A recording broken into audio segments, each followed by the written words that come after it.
Good evening. I'm Pastor Michelle Brennan, and I am the Family Life Director here at First United Methodist Church in Jamestown, North Dakota.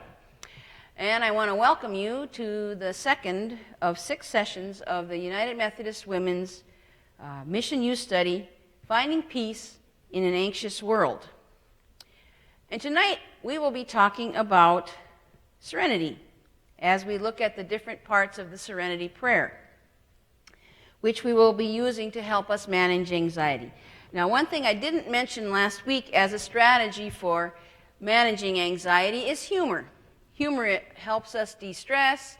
Humor helps us with anxiety. And someone sent me an email with some pictures that we're going to put up on the screen now as a way to get started here with a little humor. What we have here is the coronavirus Easter bunny and the coronavirus Easter basket. Aren't those cute? Anyway, humor is helpful in dealing with anxiety. So thank you for that, Tyrell.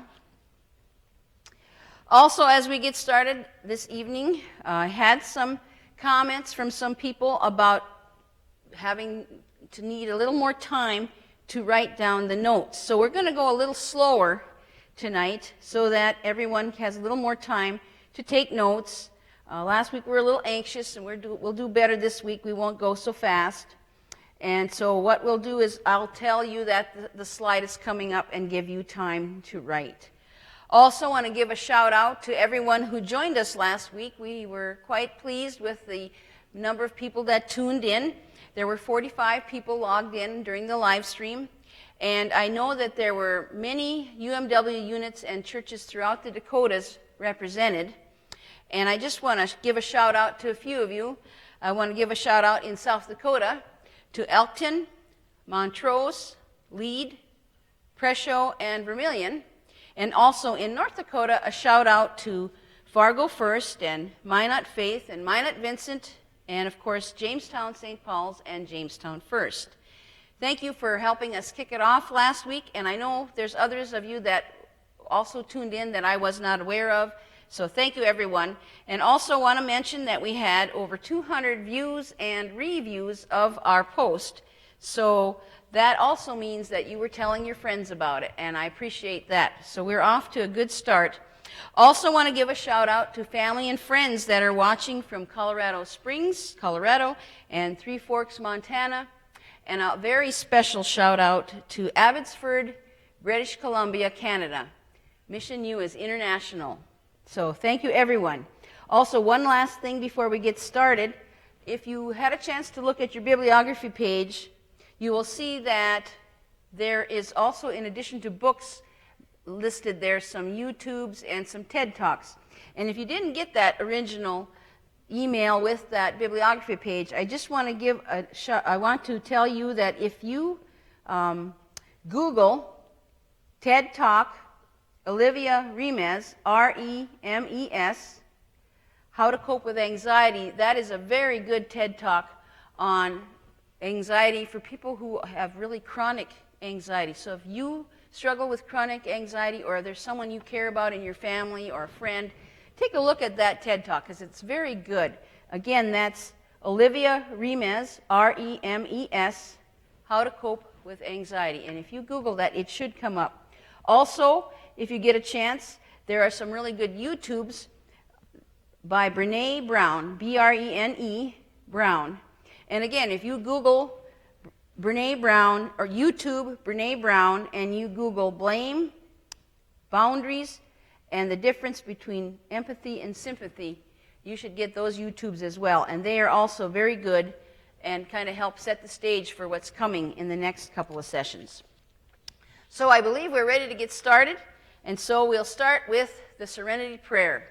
So those of you watching at home, pray with me the Serenity Prayer. God, grant me the serenity to accept the things I cannot change, the courage to change the things I can, and the wisdom to know the difference. And so tonight we're going to talk about serenity and what serenity looks like. Last week we defined anxiety, and we discussed some of the things that overwhelmed us. And before we dig into serenity, I want to share a story about what serenity does not look like. And I'm sharing a little story from the book The Age of Overwhelm by Laura Vandernoot Lipsky. And this is a story about overwhelm. One evening, deep into winter, I had a car brimming with swim team kids. It was my turn to drive everyone home. The afternoon was a whirlwind, and nothing had gone as planned. I apologized to the wet swimmers, reeking of chlorine, and explained that I needed to stop quickly and pick up takeout food. I ran from my car into the restaurant and stopped abruptly at the hostess station. The young woman looked up and asked if she could help me. I told her I had an order that I was very late picking up. She said, "Great. What's your name?" I stood there. She looked at me. I stood there some more. She looked at me. I finally said, "That's a great question." I could not remember my name. As those words left my mouth, one of the women seated at the bar to my right spit out her drink, laughing. My name came back to me.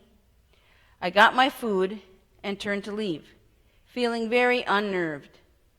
The hostess called after me, "Good luck, with your name and everything." We can become so saturated by all that we encounter that we become completely distracted from the very fundamentals, like, remembering your name. So take a moment and write down what you think of when you think about serenity. Write down what serenity looks like to you.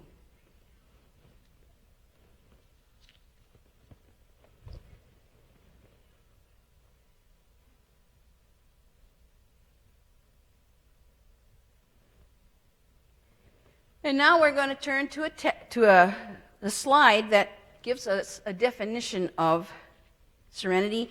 The word serenity comes from a Latin word, the word serenus, which means clear or without clouds. So take a moment and write that down. Serenus, S-E-R-E-N-U-S, which means clear or without clouds.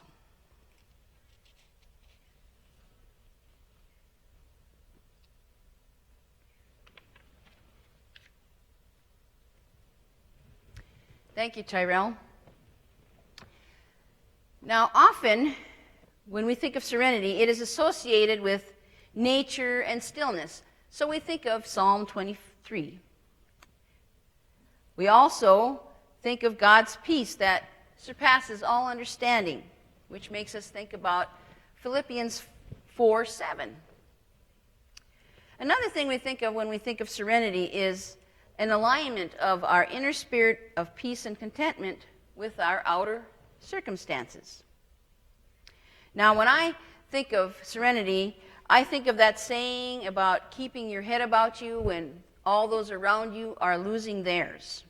That's serenity to me. But with this definition, this serenus in mind, let's look at another way of looking at the serenity prayer with that first line, if Tyrell would put up the next slide. God grant me the serenity. God grant me a clear mind without clouds. God grant me a sense of stillness, of peace, of contentment, of alignment. I'll give you a little time to write that down.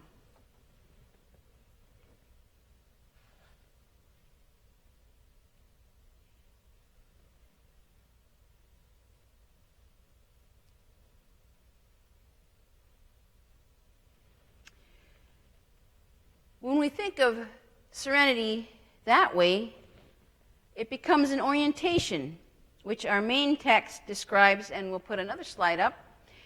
Our main text describes as trusting God to help us see that there is a bigger picture beyond us and allowing us to rest because we are not in charge. I'll give you some time to write that down.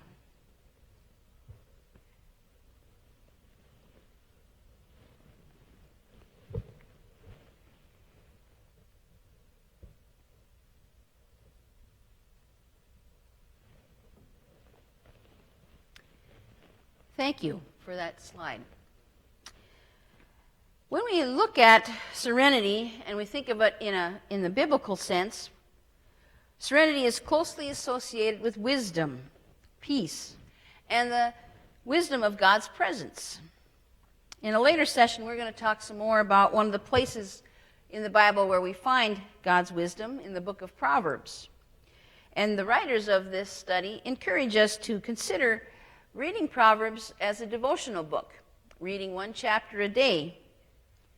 And so if you decide to do that, before you do look at the Proverbs YouTube that gives a really good background and context. That was really helpful to me when I did this as a devotion. So we'll be coming back to Proverbs in a couple of weeks. But tonight, as the biblical application, I want to look at John chapter 14. And in John 14, Jesus is telling the disciples that he's going to be going away and that he will be preparing a place for them. And then he's going to come back for them, and they will be with him and the Father. And the disciples are really confused by this, and they're distressed because they don't understand what he's talking about and what does he mean that he's leaving and coming back. And then Jesus says these words to them, these words of promise and assurance. Chapter 14, verse 27. Peace I leave with you. My peace I give to you. I do not give to you as the world gives. Do not let your hearts be troubled, and do not let them be afraid. That's verse 27. I do not give to you as the world gives, Jesus says. Jesus' idea of peace is different from the world's idea of peace. And the coronavirus has forced us to rethink a lot of things. Everything from our priorities and our values, to our lifestyles, to what connection and community means and what that looks like now. And it might be that we're beginning to have some different ideas about these things than the world's value system gives us. As I have been staying connected and calling some of the congregants of First Church, I've heard some concerns, and I've also heard some good things from the various age groups that I've talked to. From some of the Sunday school families, I've heard sharing about how they're enjoying the quality of family time they have now like they never have before, and how they're realizing that they've been missing out on some things because of being too busy. Things like cooking and eating meals together, of sewing and doing crafts, things they never had time for before. Sharing about how the kids are learning to get along with each other because the only ones they have to play with are each other, and so there's less fighting. And my favorite was a story of the teenagers in the house spending time with Dad in the shop working on vehicles because Dad was working from home and the boys were home during the day. Also, from calls and conversations with people who are living alone or retired or in the thick of the crisis, I hear different things, and yet I also hear encouraging things. Things about the strengthening of ties and relationships as families and friends regularly check on each other. Daily phone calls and texts that make all the difference in keeping each other's spirits up. Stories about sewing and distributing masks to help the cause. Techie people using Zoom to support and connect.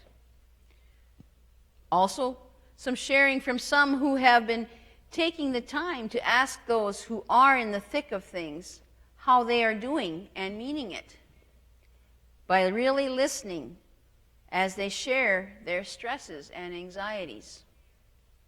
And yet others drawing from deep reservoirs as they daily deal with the crisis in essential capacities. Now, I don't spend much time on Facebook, but I happened to see a post this week that was talking about how we are not all of us in the same boat, but we are in the same storm. We aren't all in the same boat, but we are in the same storm. The world's value system says every boat for itself. The world's value system is every boat for itself. Jesus' value system says, let's ride out this storm together. Let's ride out this storm together. And so while there is chaos and fear and anxiety out there in the world, there is also peace and serenity being experienced in many different ways. Peace and serenity that the world cannot give. I want you to take a moment and write down an example or an experience of peace and serenity that you are seeing or experiencing in this anxious time. And I'm going to give you a little time to write that down.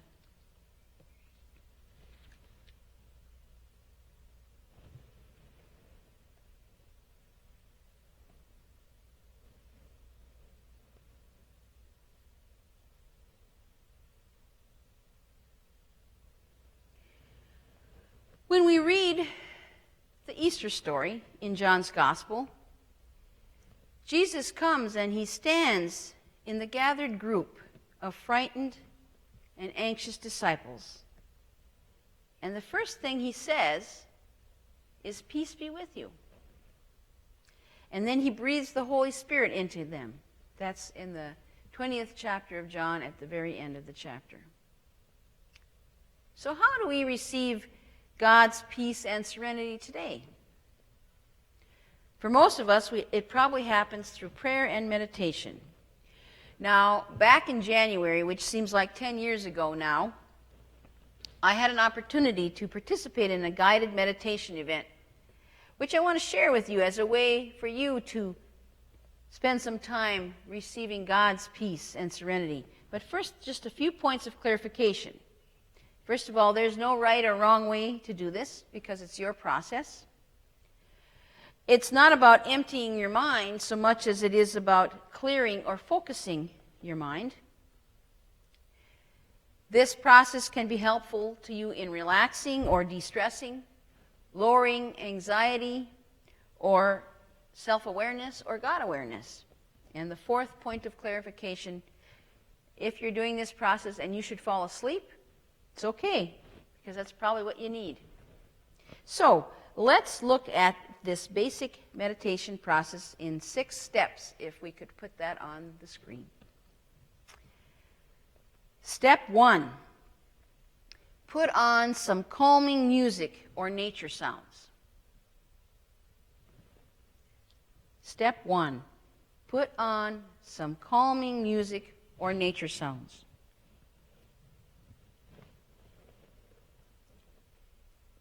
Step 2, get comfortable. Close your eyes. Relax your body. Step 2, get comfortable. Close your eyes. Relax your body. Step 3, focus on breathing. Take some slow, deep breaths. Step 3, focus on breathing. Take some slow, deep breaths. Step 4, concentrate on a peaceful place in nature. Concentrate on a peaceful place in nature. Step 5, clear your mind. Let your inner thoughts come.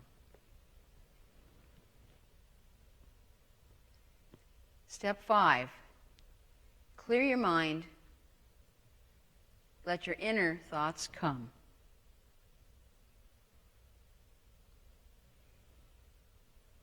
Step 6. When you are ready, come back and finish with a prayer. Step 6. When you're ready, come back and finish with a prayer.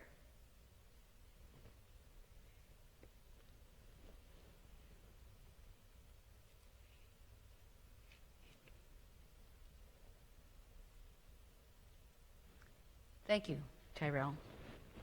Now, I've not been using music as the first step because I prefer silence. I like to come into this sanctuary and sit here in the silence and just let the building sounds be my background. So if silence works better for you, do that. Also, I have found that at night, by using silence, this is also a helpful process in helping me to relax so that I can go to sleep. So it's your meditation process. Do what works for you. Try a couple things. Adapt it. One of the adaptations that I have made to it is for step 5, and if we can have the next slide. Because I have a hard time sitting still and my mind races, when I'm doing step 5, I clear my mind with Psalm 46, and I use this as a mantra, and I say each line 3 times. So I start by saying, "Be still and know that I am God." And then after saying that 3 times, I say, "Be still and know." And then after saying that 3 times, I say, "Be still." And then I say, "Be."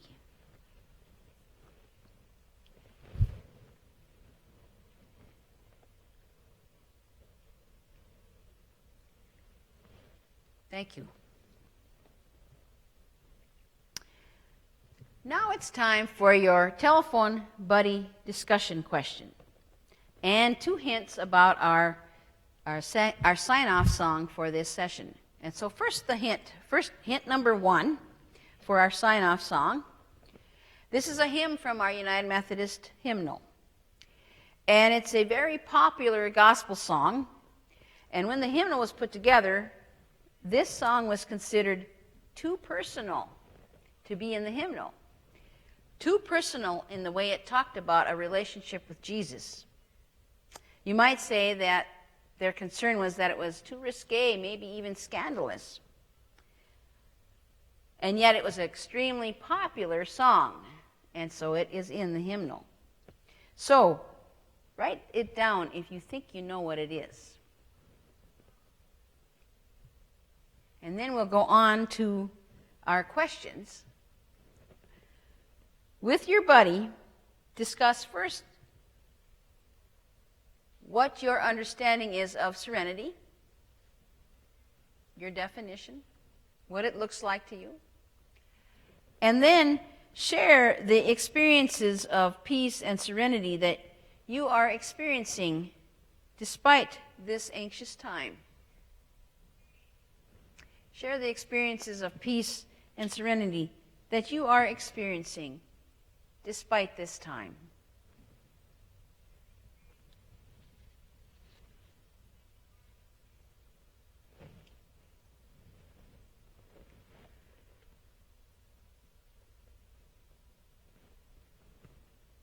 Thank you. Also, just a reminder, if there are people out there in the conference that would like to borrow the DVD Inside Out, please contact me and I can mail it to you. My phone number is 701-269-3640. One of the comments we got last week is that if you're a Verizon customer, you can get it free on Disney Plus. Also, others were going to check Netflix, but if you would like to borrow it, I can mail it to you. Also, if there are any questions or comments, email me at michellebrennan@hotmail.com, and that's Michelle with 2 L's, Brennan, Brennan, @hotmail.com. And I hope to see all of you next week when we go on with the Serenity Prayer and we talk about acceptance. And now our second hint for our sign-off song. While Amazing Grace is probably the number one most favorite and requested of hymns, especially by families celebrating the life of a loved one, this hymn is favorite. It is also a very, very popular hymn at funerals, and it matches very nicely with Psalm 23.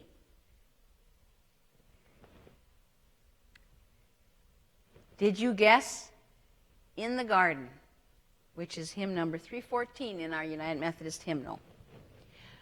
I want to say thank you to Tyrell Schlecht, our tech person this evening, and also thank you to Brittany Heim, who is going to be playing a piano solo of a Lori Line arrangement of In the Garden.